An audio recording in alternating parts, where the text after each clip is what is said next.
Viral है मेरी बच्ची बड़ा प्रचार करती है।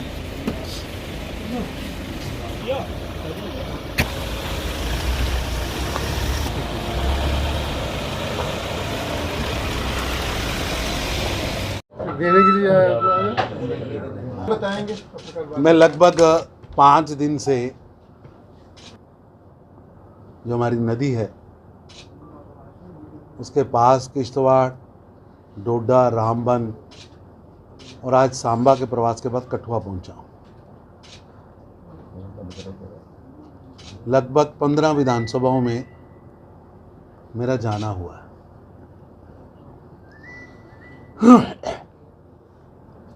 और मैंने देखा कि सभी जगह पर जनता के मन में एक अलग तरह की श्रद्धा और विश्वास प्रधानमंत्री नरेंद्र मोदी जी के प्रति है।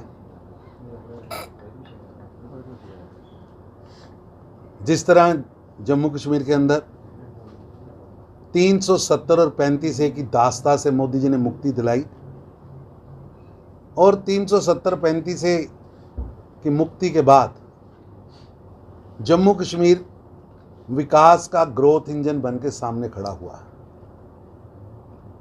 आज करोड़ों टूरिस्ट जम्मू कश्मीर में आ रहे हैं। एक जमाना था जब जम्मू कश्मीर के होटल, टैक्सी वाले सभी फ्री बैठे थे और जम्मू कश्मीर एक टेररिज्म कैपिटल के नाते पूरे विश्व के अंदर बदनाम था। आज प्रधानमंत्री मोदी जी के प्रयासों से जम्मू कश्मीर टूरिज्म कैपिटल बना है। पहले टेररिज्म कैपिटल था, आज टूरिज्म कैपिटल बना है। जम्मू कश्मीर की जनता जहां नरेंद्र मोदी जी से प्यार करती है, क्योंकि मोदी जी ने यहाँ पुल, सड़कें, सुरंगें, रेल इंफ्रास्ट्रक्चर, रोड इंफ्रास्ट्रक्चर, एक क्रांति लाई है। एम्स, 2 एम्स शायद किसी एक प्रदेश में होंगे तो वो जम्मू कश्मीर भारत का एक ही प्रदेश होगा। दूसरी तरफ जम्मू कश्मीर की जनता 3 परिवारों से घृणा करती है। वो 3 परिवार हैं। अब्दुल्ला परिवार, जिन्होंने देश की आज़ादी से लेकर आज तक जम्मू कश्मीर को हमेशा ही पीछे फेंका, रोंग नैरेटिव पर लेके गए। मुफ्ती परिवार और गांधी नेहरू परिवार, इन 3 परिवारों से जम्मू कश्मीर की जनता घृणा करती है। 1990 का काला दौर हो या उसके बाद आतंकवादियों को महामंडित करने की बात हो, हर जगह इन 3 परिवारों ने जम्मू कश्मीर के साथ धोखा किया है, षड्यंत्र किया है, जम्मू कश्मीर को दहकते हुए शोलों पर फेंका। मैं कांग्रेस के नेताओं से पूछना चाहता हूं कि यासीन मलिक, जिसके साथ भारत के प्रधानमंत्री श्री मनमोहन सिंह जी फोटोशॉप करते थे, मीटिंग्स करते थे, क्या रिश्ता है उनका? क्योंकि 90 के दशक में उसने खुद माना है कि उसने सेना के अधिकारियों की हत्या की थी। उसने खुद माना है कि उसके हाथ कश्मीरी पंडितों के हाथ से खून से रंगे हैं। इसके बावजूद क्यों उसको महामंडित किया जाता रहा? और उन जैसे कई ऐसे लोग जिनके हाथों में बंदूक थी, जिनके हाथ निर्दोष कश्मीरी पंडितों से हाथों से, यहाँ सैनिकों के हाथों से रंगे थे, उनको महामंडित क्यों किया जाता रहा?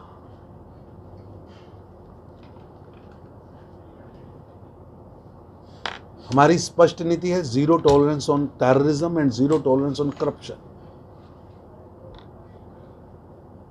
लेकिन बहुत दुख की बात है कि बाटला कांड में आतंकवादी मरने पर तो सोनिया गांधी रोती है, ये प्रेस रिलीज आते हैं, पर मैं श्रीमती सोनिया गांधी जी और उनके चमचों से पूछना चाहता हूं कि पुलवामा अटैक के बाद उनकी आंखों में आंसू क्यों नहीं आते? दंतावाड़ा में जब सीआरपी के जवान मरते हैं तब उनकी आंखों में आंसू क्यों नहीं आता? जब जिंदा उरी के अंदर देश के वीर सैनिकों को जला दिया जाता है, धोखे से मारा जाता है, कालूचक पे हमला होता है, सैनिकों की हत्याएं होती हैं, उन शहीदों की शहादत पर उनकी आंखों में आंसू क्यों नहीं आते? क्या रिश्ता है कश्मीर को दहलाने वालों के साथ? क्यों कसाब को बचाने के लिए कांग्रेस नेता रात को न्यायालय का दरवाजा खड़खड़ाते हैं? देश जानना चाहता है कि पूर्व में जो कर्म उन्होंने किए हैं, जो आज स्पष्ट दिख रहा है के अंदर, अगर आज शांति आई है उसके लिए प्रधानमंत्री नरेंद्र मोदी जी की विश्वास व विकास की उसके कारण आई। ये बायकाट की पॉलिटिक्स पर काम करते थे, आज बायकाट नहीं हायर पोलिंग वाला जम्मू कश्मीर बना है।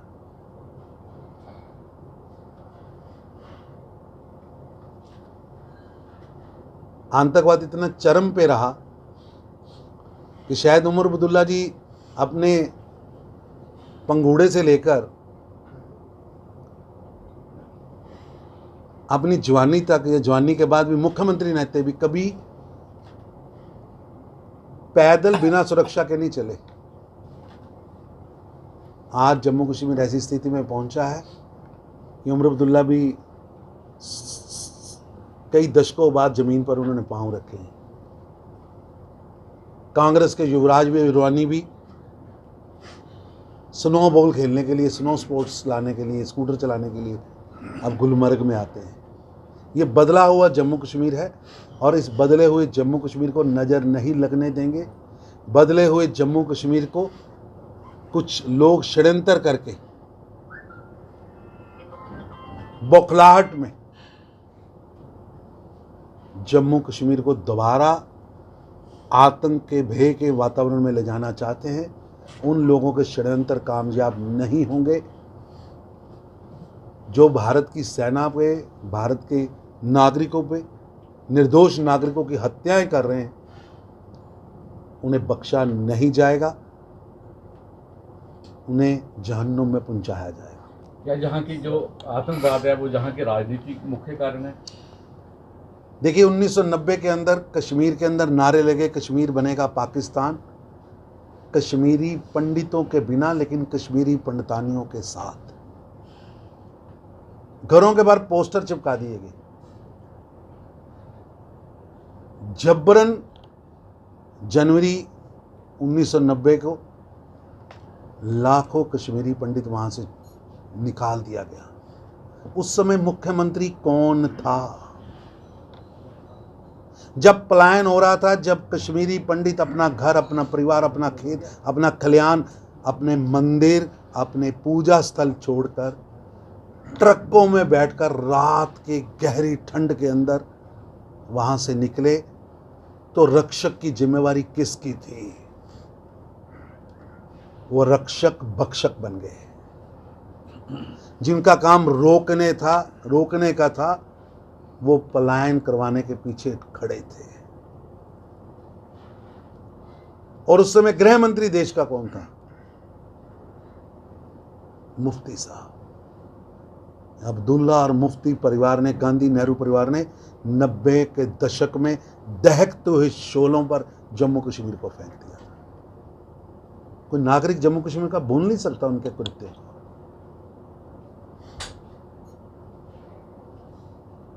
आज भी वो कहते हैं कि चाइना से बात करो, पाकिस्तान से बात करो, कभी पाकिस्तान के पीआरओ की भूमिका में आते हैं।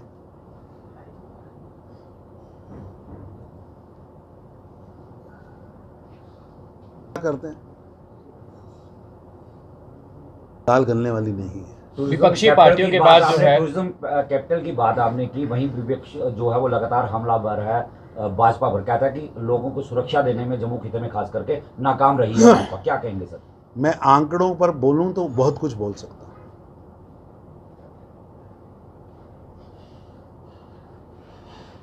आज जम्मू कश्मीर तरक्की की राह पर है तो उसके लिए प्रधानमंत्री मोदी जी ने जो यहाँ पर इंडस्ट्रियल पॉलिसी दी है उसके कारण है, जो उन्होंने विकास किया है उसके कारण है, जो विश्वास उन्होंने पैदा किया है उसके कारण लोग पोलिंग करने के लिए आए हैं।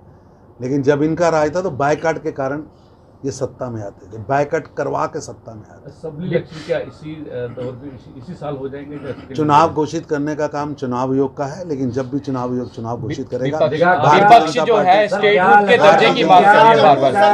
विपक्ष जो है बार बार स्टेटहुड के दर्जे की बात कर रही है, तो किस तरह से देखते हैं कि स्टेटहुड का दर्जा जो है वो बहाल होगा? क्योंकि निश्चित रूप से प्रधानमंत्री मोदी जी ने खुद घोषणा की है कि स्टेटहुड मिलेगा और समय आने पर स्टेटहुड मिलेगा। जैसे आपने कहा कि जिस तरह से प्रधानमंत्री ने कहा कि स्टेटहुड मिल जाएगा, अगर स्टेटहुड मिल जाएगा तो ठीक उससे पूर्व जम्मू कश्मीर में जो कुछ पावर्स हैं सारी लेफ्टिनेंट गवर्नर को दे देना किस हद तक ठीक मानते हैं आप? ऐसा है कि ये संवैधानिक प्रक्रिया है और ये कोई भारत में पहला प्रांत नहीं है। एलजी सरकार के राइट्स वो लोकसभा देश की सरकार तय करती है। इनको दिक्कत क्या है? जम्मू सूबे में लगातार आतंकी हमले बढ़ रहे हैं, कठुआ भी ग्रस्त है आतंकवाद से। बिलावर में हमारे 5 ऐसा है कि जिस तरह वातावरण यहाँ विकास और विश्वास का बना है, शांति का बना है, वो पच नहीं रहा।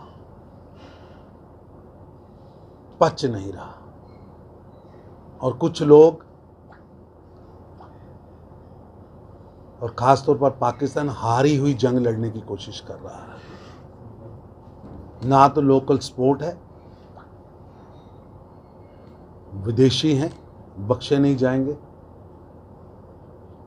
भारत के नागरिकों पर हमला करने वाले बख्शे नहीं जाएंगे। हम अपने नागरिकों की सुरक्षा करना चाहते हैं। जिस तरह के हालात क्या लगता है इस बीच चुनाव हो सकते हैं? मैंने कहा जी, चुनाव घोषित करने का काम चुनाव आयोग का है। वो साफ तौर पर कह रहे हैं कि जिनके हाथ खुद खून से रंगे हैं वो दूसरों पर उंगली उठा रहे हैं। 2019 से लेकर मैं दिन दिन का आंकड़ा दे सकता हूं। हर साल आतंकवादियों की संख्या हमने कम की है और आज भी जो लोग आए हैं वो बौखलाहट में हारी हुई जंग लड़ रहे हैं, उनको बख्शा नहीं जाएगा। हमारे सुरक्षा बल मुस्तैदी से काम कर रहे हैं, पूरी तन्मयता से काम कर रहे हैं। उनको समाप्त किया जाए। चाइना अफगानिस्तान सुरक्षा करना जानता है, पर मैं दुखी हूं कि एनसी के नेता और श्रीनगर से सांसद रोहेला साहब कहते हैं कि 1990 दोबारा दोहराया जाएगा। मैं आपके चैनल के माध्यम से कहना चाहता हूं, रोहेला साहब, आप भारत के संविधान की शपथ लेकर वहां पहुंचे। आप देश के लोकतंत्र के सबसे बड़े स्थान के सदस्य बने। ये भय, डर, खौफ का वातावरण पैदा मत करिए। और 1990 में फारूक अब्दुल्ला जी मुख्यमंत्री थे और मुफ्ती साहब गृह मंत्री थे। आज नरेंद्र मोदी जी प्रधानमंत्री हैं और अमित शाह जी गृह मंत्री हैं। सर कश्मीर सोचना भी नहीं, सर कश्मीर सीट की 1990 दोहराने का सोचना भी नहीं। हम अपने नागरिकों की सुरक्षा करना जानते हैं, लेकिन आपके काले मंसूबे और एनसी का काला षड्यंत्र इससे स्पष्ट होता है। ये नया जम्मू कश्मीर जहां 4 बजे बंद हो जाता था, आज 11-12 बजे तक श्रीनगर के अंदर, जम्मू के अंदर, बारामूला के अंदर लोग घूमते हैं। 365 दिन में उमर अब्दुल्ला साहब घर से बच्चों को पूछिएगा, 65 दिन स्कूल नहीं जाते थे। आज पूरा समय स्कूल कॉलेज खुलते हैं। आज जम्मू कश्मीर आगे बढ़ा है अब ना पाकिस्तान का गाना गाने वाले चाहिए, ना चाइना का, भारत का तराना और भारत का तिरंगा लेकर लोग निकले हैं, आप रोक नहीं सकते। सर विपक्ष